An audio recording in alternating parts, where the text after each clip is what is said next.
All right, thank you, Max.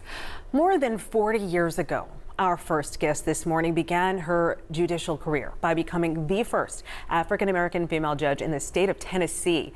Judge Bernice Bouie Donald would go on to be appointed to the U.S. Bankruptcy Court for the Western District of Tennessee, then serve as a U.S. District Judge, and before retiring in 2023, serving on the U.S. Court of Appeals. After stepping aside from the bench, Judge Donald's work continues as an attorney with the local firm Birch, Porter and Johnson. I am so honored to be sitting on the red couch with you. Thank you so much for joining us. Thank you, Kanji. It's really amazing to be here, and I have watched you and admired you. You're a young talent, but you're an expert in your field, and we are indebted to the work you do. Well, not so young, but thank you for that.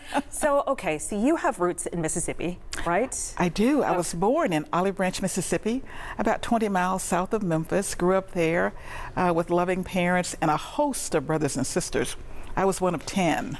Oh my goodness. Yes. And look at you. I bet they all just look up to you. Talk to me about what drew you to law in the first place. Kendra, to talk about what drew me, I have to talk about the power of reading and the power of exposure. I grew up in an area where the world that I read about and the world that I experienced were markedly different.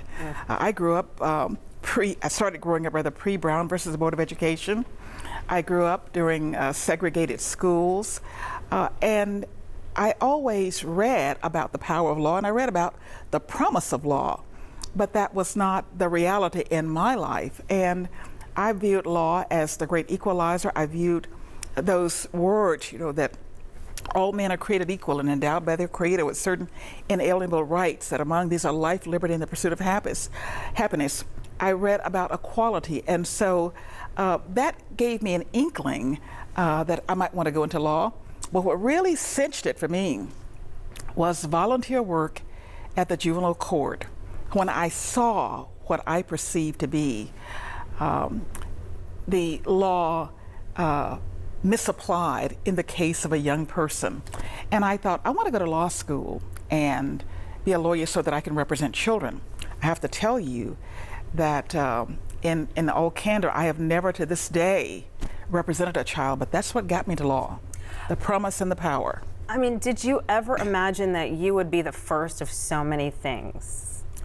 I never even envisioned that. And I think when you're in the walk of life and you're in the struggle and you're just trying to get from day to day, you don't really see the big picture of possibility. You see what you're doing day to day, and you hope that you are serving mankind, you hope that you're doing your best, and you hope, above all, that you're making your parents proud of you. And what I saw was a work to try to be fulfilled, to do the best I could, to be the best person I could be, and to be someone always that honored her parents, that honored her siblings, and that my parents could be proud of. And you're known for being a good person and the integrity. And now the Memphis City Council voted to rename a street after you. First of all, I mean, it's so warranted. Can you just talk about the feeling? When I learned that they were going to do that, I was just awestruck and filled with gratitude. And then when I learned which street it was, I was absolutely floored by that. Front Street between Poplar and Beale Street. Think about that. Poplar was known as the spine of the city. I know we have images, I believe, that way back in the day. Absolutely. Right. And Beale Street was, of course, the cultural center and the economic center for African Americans. But Front Street was basically the Wall Street of Memphis. It was where fortunes were made, where cotton was traded. It became the economic center, the epicenter, really, of the city of Memphis. And when you look at Front Street today, you have justice, you have democracy, you have culture, entertainment, you have the library, hotels, you have the Customs House. Now you have a world-renowned law school with a building that rivals anything that we find anywhere, all along Front Street. It is still an area of commerce and one that touches the lives of so many people. So to have that city is appropriate. But the reason for me also that it is so important is because at the time Memphis was formed, Front Street was the first street above the riverbank of the Mississippi River. It was the face of Memphis. And I think that is, maybe that's why the city council did that, because of the number of firsts I've had. And Front Street was the first street. And so if you could just talk about what you would say to just a young person watching the screen right now, how would you inspire them? What I would say to young people today, and I think it's so important, is that you must look inwardly, develop yourself, and have a vision of what you want to become.